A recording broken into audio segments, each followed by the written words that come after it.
আপনারা দেখছেন ST world news. আমরা চলি সময়ের সাথে।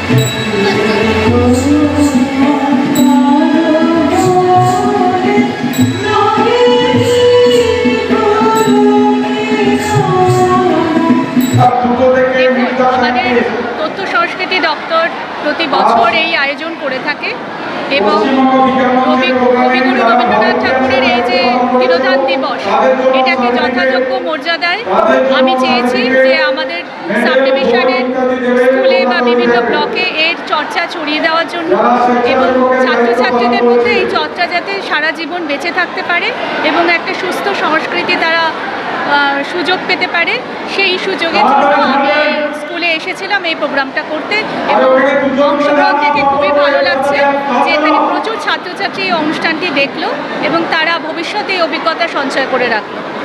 কৃষ্ণচন্দ্রপুর হাই স্কুল বেছে নেওয়ার একটাই কারণ, এই স্কুলটি আমাদের ডায়মন্ড হারবার মহকুমার একটি প্রত্যন্ত প্রান্তে এবং এই স্কুলে এত ছাত্রছাত্রী আছে যাদের কাছে বেশি সংখ্যায় ছাত্রছাত্রীদের কাছে আমরা পৌঁছাতে পারব। সেই কারণে আমরা স্কুলটি বেছে নিয়েছি এবং অনেক দিক থেকে এরা এগিয়ে আছে পড়াশোনা বা সংস্কৃতি চর্চায়। আমি চাই এদের চর্চাটা আরও ভালো করে ওরা অনুশীলনের মধ্যে দিয়ে যায়। সারা পৃথিবীর শ্রেষ্ঠ মানুষ রবীন্দ্রনাথ তার গানে ভাসি, তার গানে হাসি, তার গানে আমাদের মরণ জাগরণ সব। এরকম মানুষ পৃথিবীতে আসেনি, সেই জন্য সেই মানুষটাকে আজকে তার 85তম প্রয়াণ দিবস 1941 সাল। চলে যাবেন তখনও স্বাধীনতা আসেননি। কি বলছেন শোনো, কত বড় ফিলোজফার। এসেছে ইংরেজ, বিকীর্ণ করেছে তার তেজ, জানি তার পথ দিয়ে বয়ে যাবে কাল, কোথায় ভাষায় দেবে সাম্রাজ্যের দেশ বেড়ে জাল। জানি তার পণ্যবাহী সেনা, চতিষ্ক লোকের পথে রেখা মাত্র চিহ্ন রাখিবে না। খুবই ভালো লাগছে, আমাদের হেড স্যারও খুব ভালো মানুষ, ভালো লাগছে। আর আমাদের দিদিরাও করছে নাচ গান, খুবই ভালো লাগছে। আর এতে অংশগ্রহণ করতে পরের বছর ঠিক অংশগ্রহণ করে নেব। সব কিছুই হচ্ছে, নাচ গান কবিতা সব কিছুই বলা হচ্ছে। যে এত গর্বিত আমাদের বাংলা ভাষাকে তথা ভারতবর্ষকে, যে তখনকার পৃথিবীর ইতিহাসে যিনি কিন্তু প্রথম চিনিয়েছিলেন, তিনি কিন্তু অবশ্যই আমাদের বিশ্বকবি, যিনি বাংলায় তিনি জন্মগ্রহণ করেছিলেন, রবীন্দ্রনাথ ঠাকুর। একাধারে তিনি লেখক, কবি, ঔপন্যাসিক, তিনি গীতিকার, সুরকার। তিনি সুন্দরভাবে আবার স্বদেশিয়ানা চিন্তাভাবনার মধ্যে দিয়ে তিনি সেই বৈপ্লবিক আন্দোলনে ব্রিটিশদের বিরুদ্ধে অনেক রকমভাবে বিপ্লবীদের তিনি কিন্তু ভীষণ রকমভাবে অনুপ্রেরণা জুগিয়েছিলেন। আবার আমরা দেখি তিনি কিন্তু সমাজ সংস্কার। তার সঙ্গীতের সুরে আমরা কিন্তু একটা বিশ্ববন্দিত টান একটা আমরা দেখতে পাই। সেটা শুধু খালি বাংলার কথা বলে, আমাদের ভারতের কথা বলে তা নয়, বিশ্বব্যাপী তার ব্যাপ্তি। সেই রকম একজন মানুষ।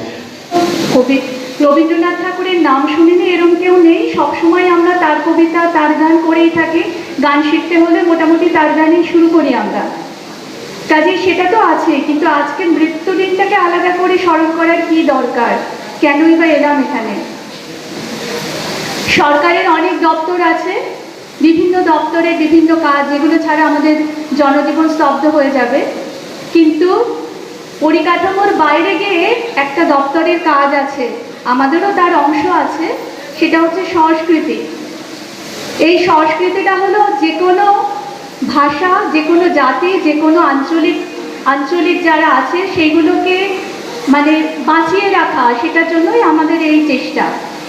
তো আমাদের বাঙালি হিসেবে তথা ভারতীয় হিসেবে যে গর্ব, আর যে বিশ্বকবি আমাদের মধ্যে সেই গর্বটা প্রথিত করে দিয়ে যেতে পেরেছেন, তিনি রবীন্দ্রনাথ ঠাকুর।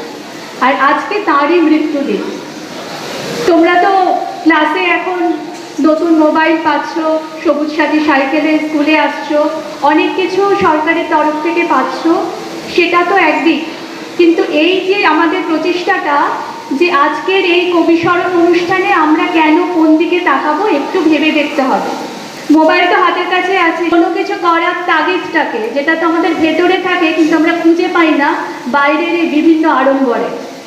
তো আমরা সেটা চেষ্টা করতে হবে আজকের দিনটাতে এইরকমই থিতু হওয়ার একটা দিন। কিন্তু একটুখানি নিজের মনে শান্ত হয়ে বসে চোখটা বন্ধ করে ভেবে দেখো তুমি কে, কেন, কি চাও আর কিভাবে তোমার জীবন এগোচ্ছে।